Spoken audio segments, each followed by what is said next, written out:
बृहस्पतिवार विधि विधान। बृहस्पतिवार के दिन जो भी स्त्री पुरुष व्रत करे उसको चाहिए कि वह दिन में एक ही समय भोजन करे, क्योंकि इस दिन बृहस्पति भगवान का पूजन होता है।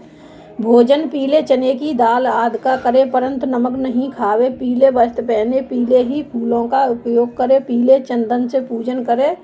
पूजन के बाद प्रेम पूर्वक बृहस्पति देव की कथा सुननी चाहिए। इस व्रत को करने से मन की समस्त इच्छाएं पूरी होती हैं और बृहस्पति महाराज प्रसन्न होते हैं। धन पुत्र विद्या मन वांछित फलों की प्राप्ति होती है। परिवार में सुख तथा शांति रहती है, इसलिए यह व्रत सर्वश्रेष्ठ अति फलदायक है। इस व्रत में केले का पूजन करना चाहिए। कथा और पूजन के समय मन क्रम वचन से शुद्ध होकर जो इच्छा हो बृहस्पति देव से प्रार्थना करनी चाहिए। उन इच्छाओं को बृहस्पति देव अवश्य पूर्ण करते हैं, ऐसा मन में दृढ़ विश्वास रखना चाहिए। बृहस्पतिवार व्रत कथा। प्राचीन काल में भारतवर्ष में एक राजा राज्य करता था। वह बड़ा प्रतापी और दानी था। वह नित्य मंदिर में दर्शन करने जाता था, ब्राह्मण एवं गुरु की सेवा किया करता था। उसके दरवाजे से कोई भी निराश होकर नहीं लौटता था। वह प्रत्येक गुरुवार को व्रत एवं पूजन करता था। वह गरीबों की सहायता करता था, परंतु यह सब बातें उसकी रानी को अच्छी नहीं लगती थी। वह व्रत न करती, न किसी को एक पैसा दान में देती तथा राजा को भी ऐसा करने को मना किया करती थी। एक समय की बात है, राजा शिकार खेलने वन को गए हुए थे। घर पर रानी और रानी की दासी थी। उस समय गुरु बृहस्पति देव एक साधु का रूप धारण कर राजा के दरवाजे पर भिक्षा मांगने गए तथा भिक्षा मांगी तो रानी कहने लगी, हे साधु महाराज, मैं इस दान और पुण्य से तंग आ गई हूँ। मेरे से तो घर का कार्य ही समाप्त नहीं होता। इस कार्य के लिए तो मेरे पतिदेव ही बहुत हैं। अब आप ऐसी कृपा करें कि यह सब धन नष्ट हो जावे तथा मैं आराम से रह सकूं। साधु बोले, हे देवी, तुम तो बड़ी विचित्र हो। संतान और धन से कोई दुखी नहीं होता है, इसको तो सभी चाहते हैं। पापी भी पुत्र और धन की इच्छा करता है। अगर आपके पास अधिक धन है तो भूखे मनुष्यों को भोजन कराओ, प्याऊ लगवाओ, ब्राह्मणों को दान दो, धर्मशाला बनवाओ, कुआं तालाब बावड़ी बाग बगीचा आदि के निर्माण कराओ, निर्धन मनुष्यों की कुंवारी कन्याओं का विवाह कराओ और अनेकों यज्ञादि धर्म करो। इस प्रकार के कर्मों से आपके कुल का और आपका नाम परलोक में सार्थक हो जाए एवं स्वर्ग की प्राप्ति होगी। मगर वह रानी इन बातों से खुश न हुई। वह बोली, हे साधु महाराज, मुझे ऐसे धन की भी आवश्यकता नहीं जिसको मैं और ही मनुष्यों को दान दूं, जिसको रखने उठाने में मेरा सारा समय ही बर्बाद हो जाए। साधु ने कहा, हे देवी, तुम्हारी ऐसी इच्छा है तो ऐसा ही होगा। मैं तुम्हें बताता हूँ, वैसा ही करना। बृहस्पतिवार के दिन घर को गोबर से लीपना, अपने केशों को धोना, केशों को धोते समय स्नान करना, राजा से कहना वह हजामत बनवाए, भोजन में मांस मंद्रा खाना, कपड़े धोबी के यहाँ धुलने डालना।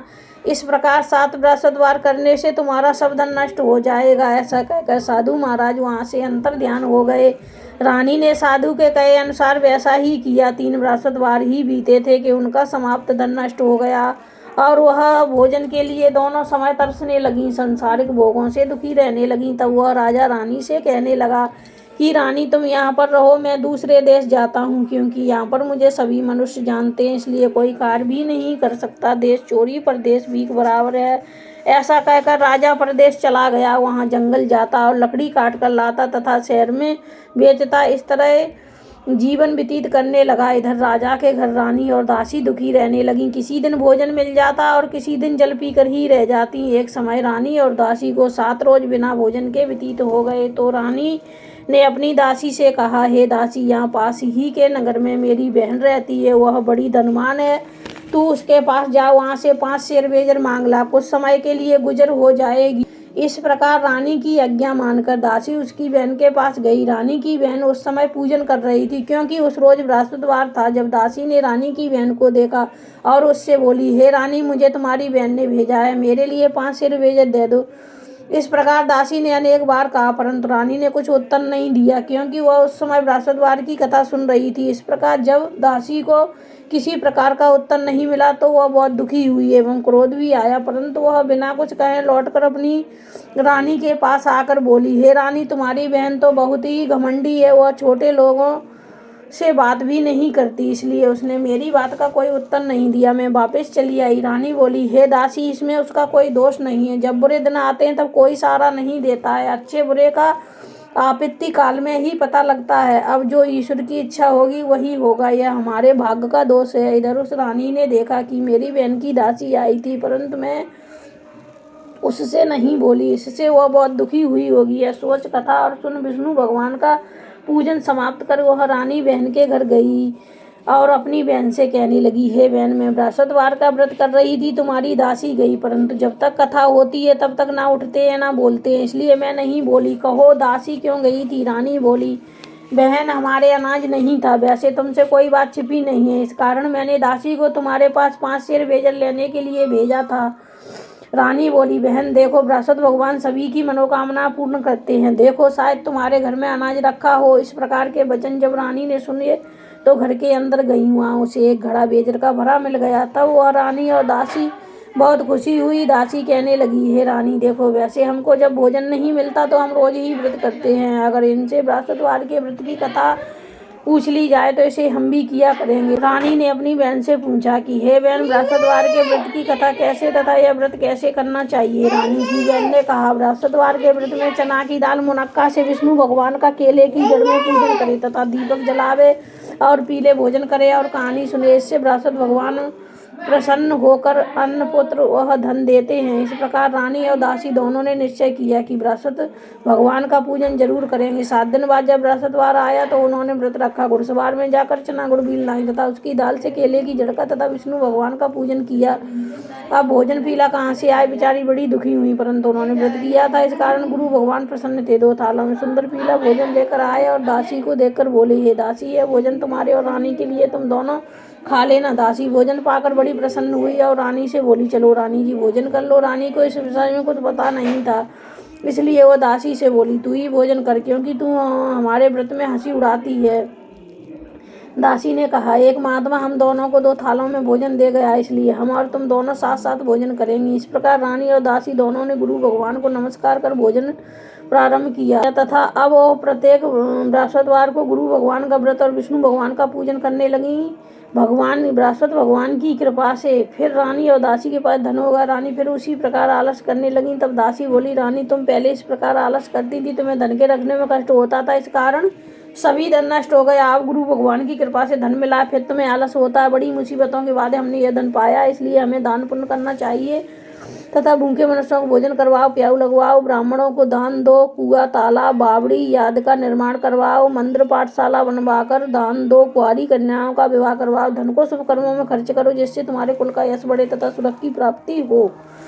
तब रानी ने इसी प्रकार कार्यक्रम करने प्रारंभ किए तो उनका यश फैलने लगा। एक दिन रानी और दासी विचार करने लगी, न जाने राजा किस प्रकार से हो, उनकी कोई खबर नहीं है। उन्होंने गुरु भगवान से प्रार्थना कि भगवान ने रात्रि में राजा को सपने में कहा, हे राजा, उठ, तेरी रानी तुझको याद करती है, अपने देश को चलो। राजा प्रातःकाल उठा और विचार करने लगा। स्त्री जात खात पहनने की संगिनी होती है, परंतु भगवान की आज्ञा मानकर वो अपने नगर के लिए चलने को तैयार हुआ। इससे पूर्वक जब राजा परदेश चला गया तो परदेश में दुखी रहने लगा। प्रतिदिन जंगल से लकड़ी बीन कर लाता और उन्हें शहर में बेचकर अपने दुखी जीवन को बड़ी कठिनता से व्यतीत करता था। एक दिन राजा दुखी होकर अपनी पुरानी बातों को याद करके रोने लगा था। उस जंगल में बृहस्पतिदेव साधु का रूप धारण कर आए और राजा के पास आकर बोले, हे लकड़हारे, तुम इस सुनसान जंगल में किस चिंता में बैठे, मुझको बतलाओ। यह सुन राजा के नेत्रों में जल भर आया और साधु को वंदना कर बोला, हे प्रभु, आप सब कुछ जानने वाले हो। इतना कहकर साधु को अपनी संपूर्ण कहानी बतला दी। साधु रूपी भगवान बोले, हे राजा, तुम्हारी स्त्री ने बृहस्पति देव का अपमान किया था, जिस कारण तुम्हारी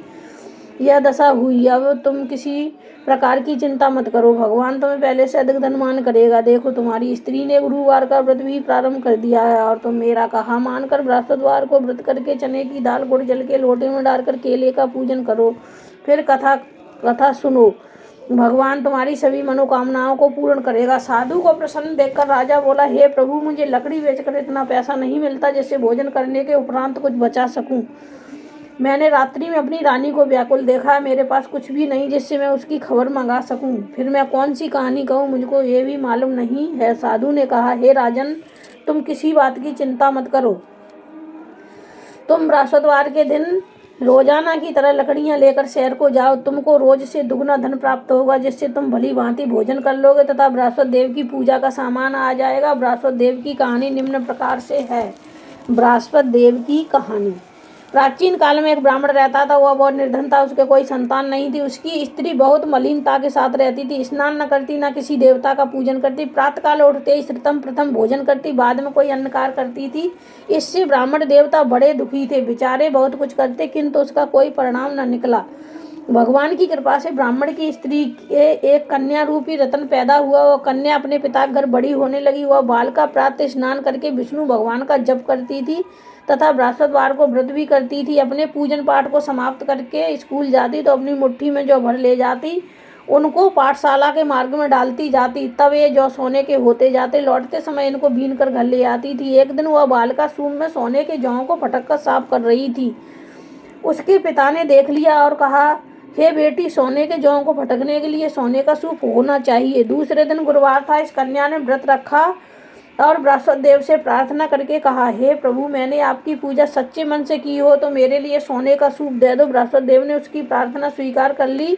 रोजाना की तरह वह कन्या जौ फैलाती हुई जाने लगी। जब लौटकर जौ बीन रही थी तो बृहस्पति देव की कृपा से उसे सोने का सूप मिला और उसे वह घर ले आई। उससे जौ साफ करने लगी, परंतु उसकी माँ का वही ढंग रहा। एक दिन की बात है कि वह कन्या सोने के सूप में सोने के जौ साफ कर रही थी। उस समय उस शहर के राजा का पुत्र वहां होकर निकला। इस कन्या के रूप और कार्य को देखकर मोहित हो गया तथा अपने घर आकर भोजन जल त्याग कर उदासी ही लेट गया। राजा को जब इस बात का पता लगा तो अपने मंत्रियों के साथ उसके पास गए और बोले, हे बेटा, तुम्हें किस बात का कष्ट है? किसी ने अपमान किया है अथवा कोई कारण हो सो कहो, मैं वही कार्य करूंगा जिससे तुम्हें प्रसन्नता हो। अपने पिता की राजकुमार ने बातें सुनी तो वह बोला, मुझे आपकी कृपा से किसी बात का दुख नहीं है, ना मेरा किसी ने अपमान किया है, परंतु मैं उस लड़की से विवाह करना चाहता हूँ जो सोने के सूप में सोने के जौ साफ कर रही थी। यह सुन राजा आश्चर्य में पड़ा और बोला, हे बेटा, इस तरह की कन्या का पता तुम ही लगाओ, मैं उसके साथ तेरा विवाह अवश्य ही करवा दूंगा। राजकुमार ने उस लड़की के घर का पता बतलाया। तब मंत्री उस लड़की के घर गए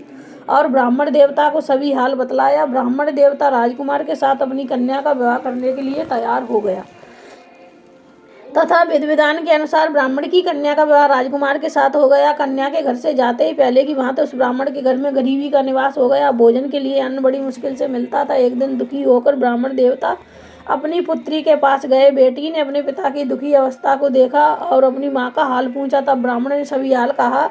कन्या ने बहुत सा धन देकर अपने पिता की विदा कर दिया। इस तरह ब्राह्मण का कुछ समय सुखपूर्वक व्यतीत हुआ। कुछ दिन बाद फिर वही हाल हो गया। ब्राह्मण फिर अपनी कन्या के यहाँ गए और सभी हाल कहा। लड़की बोली, हे पिताजी, आप माताजी को लिवा लाओ, मैं उन्हें विधि बता दूंगी जिससे तुम्हारी गरीबी दूर हो जाएगी। वह ब्राह्मण देवता अपनी स्त्री को साथ लेकर पहुंचे तो पुत्री अपनी माँ को समझाने लगी, हे माँ, तुम प्रातःकाल उठकर श्रुतम प्रथम स्नान करके विष्णु भगवान का पूजन किया करो, सब दरिद्रता दूर हो जाएगी। परंतु उसकी माँ ने एक भी बात नहीं मानी और प्रातःकाल उठकर अपनी पुत्री के बच्चों की जूठन को उठाकर खा लिया। यह देखकर उसकी पुत्री को भी बहुत गुस्सा आया और एक रात कोठरी से सभी सामान निकालकर उसमें अपनी माँ को बंद कर दिया। प्रातःकाल उसमें से निकाला तथा स्नान करा के पाठ कराया तो उसकी माँ की बुद्धि ठीक हो गई और फिर वह प्रत्येक बृहस्पतिवार को व्रत करने लगी। इस व्रत के प्रभाव से उसकी माँ भी बहुत ही धनवान तथा पुत्रवती हो गई और बृहस्पति जी के प्रभाव से स्वर्ग को प्राप्त हुई तथा ब्राह्मण भी इस सुखपूर्वक इस लोक के सुख भोगकर स्वर्ग को प्राप्त हुए। इस तरह कहानी कहकर साधु देवता वहां से अलोप हो गए। धीरे धीरे समय व्यतीत होने पर फिर बृहस्पतिवार का दिन आया। राजा जंगल से लकड़ी काटकर शहर में बेचने गया। उस दिन से उसके सभी दुख दूर हो गए, परंतु जब दोबारा गुरुवार का दिन आया तो बृहस्पतिवार का व्रत करना भूल गया। इस कारण बृहस्पति भगवान नाराज हो गए। नगर के राजा ने विशाल यज्ञ का आयोजन किया तथा शहर में एक घोषणा करा दी, कोई भी मनुष्य अपने यहाँ भोजन न बनावे, न आग जलावे। समाप्त जनता मेरे यहाँ भोजन करने आए, जो इस यज्ञ को नहीं मानेगा उसके लिए फांसी की सजा दी जाएगी। इस तरह की घोषणा संपूर्ण नगर में करवा दी गई। राजा की आज्ञानुसार शहर के सभी लोग भोजन करने आए, लेकिन लकड़हारा कुछ देर से पहुंचा, इसलिए राजा उसको अपने साथ लिवा ले जाकर घर पर भोजन करा रहे थे। रानी की दृष्टि उसी खुटी पर पड़ी जिस पर उसका हार लटका हुआ था। वह वहां दिखाई नहीं दिया। रानी ने निश्चय किया कि मेरा हार इस मनुष्य ने चुरा लिया है। उसी समय सैनिक को बुलवाकर राजा जेल खाने में डलवा दिया। जब राजा जेल खाने में पड़ गया और बहुत दुखी होकर विचार करने लगा, न जाने कौन से पूर्व जन्म के कर्म से मेरे लिए दुख प्राप्त हुआ है। वह उसी साधु की याद करने लगा जो जंगल में मिला था। उसी समय तत्काल बृहस्पतिदेव साधु के रूप में प्रकट हुए और उसकी दशा को देखकर कहने लगे, अरे मूर्ख, तूने बृहस्पति देवता की कथा नहीं कही, इसी कारण तेरे को दुख प्राप्त हुआ। अब तू चिंता मत कर, बृहस्पतिवार के दिन जेल खाने के दरवाजे पर रुपये पड़े मिलेंगे, उनसे तुम बृहस्पति देव का पूजन करना, तेरे सभी कष्ट दूर हो जाएंगे। बृहस्पतिवार के रोज उसे रुपए पड़े मिले। राजा ने कथा कही। उसी रात्रि को बृहस्पति देव ने उस नगर के राजा को सपने में कहा, हे राजा, तुमने जिस आदमी को जेल खाने में बंद कर दिया है वह निर्दोष है, वह राजा है, उसे छोड़ देना। रानी का हार उसी कुटी पर लटका हुआ है, अगर तू ऐसा नहीं करेगा तो मैं तेरे राज्य को नष्ट कर दूंगा। राजा प्रातःकाल उठा और कुटी पर हाथ देखकर लकड़हारे को बुलाकर क्षमा मांगी तथा राजा के योग्य सुंदर वस्त्र भूषण देकर विदा कर दिया। साधु की आज्ञा अनुसार राजा अपने नगर के लिए चल दिया। राजा नगर के निकट पहुंचा तो उसे बड़ा ही आश्चर्य हुआ। नगर में पहले से अधिक बाग, तालाब, कुआं, धर्मशाला, मंदिर बन गए। राजा ने पूछा, ये किसका बाग और धर्मशाला है? तब नगर के सब लोग कहने लगे, यह सब रानी और बांदी के हैं। राजा को आश्चर्य हुआ और गुस्सा भी आया। जब रानी ने यह खबर सुनी कि राजा आ रहे हैं तो उसने अपनी दासी से कहा, हे दासी, देख राजा हमको कितनी बुरी हालत में छोड़ गए थे, वह हमारी ऐसी हालत देखकर लौट नहीं जाए, इसलिए तू दरवाजे पर खड़ी हो जा। रानी की आज्ञा अनुसार दासी दरवाजे पर खड़ी हो गई। राजा आए तो उन्हें लिवा लाई। तब राजा ने क्रोध करके अपनी तलवार निकाली और पूछने लगे, यह बताओ कि यह धन तुम्हें कैसे प्राप्त हुआ है? तब उन्होंने कहा, हमें यह सब धन बृहस्पति देव के व्रत के प्रभाव से प्राप्त हुआ है। राजा ने निश्चय किया कि 7 रोज बाद सभी बृहस्पति देव का पूजन करते हैं, परंतु मैं रोजाना दिन में 3 बार कहानी किया करूंगा, रोज व्रत किया करूंगा। हर समय राजा के दुपट्टे में चना की दाल बंधी रहती तथा वह दिन में 3 बार कहानी कहता।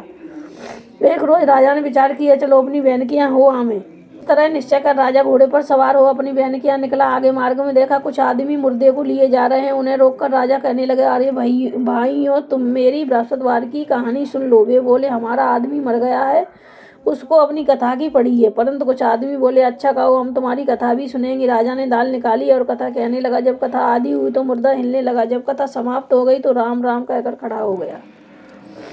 आगे मार्ग में उसे किसान खेत में एक हल चलाता मिला। राजा ने उसे देखा और उससे बोला, अरे भैया, तुम मेरी बृहस्पतिवार की कहानी सुन लो। किसान बोला, जब तक मैं तेरी कथा सुनूंगा तब तक 4 अरैया जोत न लूंगा, जा अपनी कथा किसी और को सुनाना। इस तरह राजा आगे चलने लगा। राजा के हटते ही बैल पछाड़ खाकर गिर गए तथा किसान के पेट में बहुत जोर से दर्द होने लगा। उस समय उसकी माँ रोटी लेकर आई। उसने देखा तो अपने पुत्र से हाल पूछा। बेटे ने सभी हाल कहा। बुढ़िया दौड़ी दौड़ी उस घुड़सवार के पास गई और उससे बोली, मैं तेरी कथा सुनूंगी, तुम अपनी कथा मेरे खेत पर चलकर कहना। राजा ने बुढ़िया के खेत पर जाकर कथा कही, जिससे सुनते ही उसके बैल खड़े हो गए तथा किसान के पेट का दर्द बंद हो गया। राजा अपनी बहन के यहाँ कुशलपूर्वक पहुंच गया। बहन ने भाई की खूब मेहमानी की। दूसरे रोज राजा प्रातःकाल जागा तो देखने लगा सब लोग भोजन कर रहे हैं। राजा ने अपनी बहन से कहा कि ऐसा कोई मनुष्य है जिसने भोजन नहीं किया हो, वह मेरी बृहस्पतिवार की कथा सुन ले। बहन बोली, हे भैया, यह देश ऐसा ही है, पहले यहाँ भोजन करते हैं, बाद में कोई अन्य काम करते हैं। अगर कोई पड़ोस में हो तो मैं देख आऊं। वह ऐसा कहकर चली गई, परंतु उसे कोई व्यक्ति नहीं मिला जिसने भोजन ना किया हो। अंत में वो एक कुमार के घर गई जिसका लड़का बीमार था। उसे मालूम हुआ इनके यहाँ 3 रोज से किसी ने भोजन नहीं किया है। रानी ने अपने भाई की कथा सुनने के लिए कुमार से कहा। कथा सुनने को तैयार हो गए। राजा ने उनके यहाँ जाकर बृहस्पतिवार की कथा कही, जिसको सुनकर उनका लड़का ठीक हो गया। अब तो राजा की प्रशंसा होने लगी। एक रोज राजा ने अपनी बहन से कहा, हे बहन, हम अपने घर जाएंगे, तुम भी तैयार हो जाओ। राजा की बहन ने अपनी सास से पूछा। सास बोली, हाँ चली जा, परंतु अपने लड़कों को मत ले जाना, क्योंकि तेरे भाई के कोई औलाद नहीं होती है। बहन ने अपने भैया से कहा, हे भैया, मैं तो चलूंगी मगर कोई बालक नहीं जाएगा। राजा बोला, जब कोई बालक नहीं चलेगा तो तुम ही क्या करोगी? बड़े दुखी मन से राजा अपने नगर के लिए लौट आया। राजा ने अपनी रानी से कहा, हम निर्वंशी राजा हैं, हमारा मुख देखने का धर्म नहीं। इसी उदासी के कारण उसने कुछ भोजन भी नहीं किया। रानी बोली, हे स्वामी, हे बृहस्पति देव, हमें औलाद अवश्य देंगे। उसी रात्रि को बृहस्पति देव ने राजा से सपने में कहा, हे राजा, उठ, सोच को त्याग दे, तेरी रानी गर्भ से है, 9वें महीने में उसके गर्भ से एक सुंदर पुत्र पैदा होगा। तब राजा बोला, हे रानी, स्त्री बिना भोजन के रह सकती है, बात कहे बिना नहीं रह सकती। जब मेरी बहन आवे तो उससे कुछ मत कहना।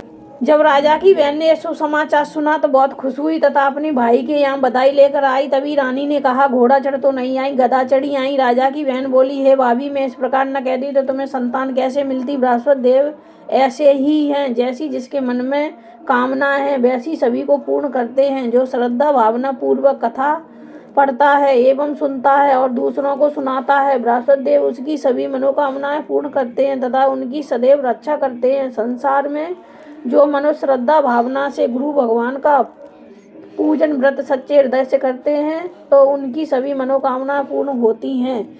जैसे सच्ची भावना से रानी और राजा ने उनकी कथा का गुणगान किया तो उनकी सभी इच्छाएं बृहस्पति देव जी ने पूर्ण की। इसलिए सबको कथा सुनने के बाद प्रसाद लेकर जाना चाहिए। हृदय से उनका नमन करते हुए जयकारा बोलना चाहिए। बोलो बृहस्पति देव की जय, बोल विष्णु भगवान की जय।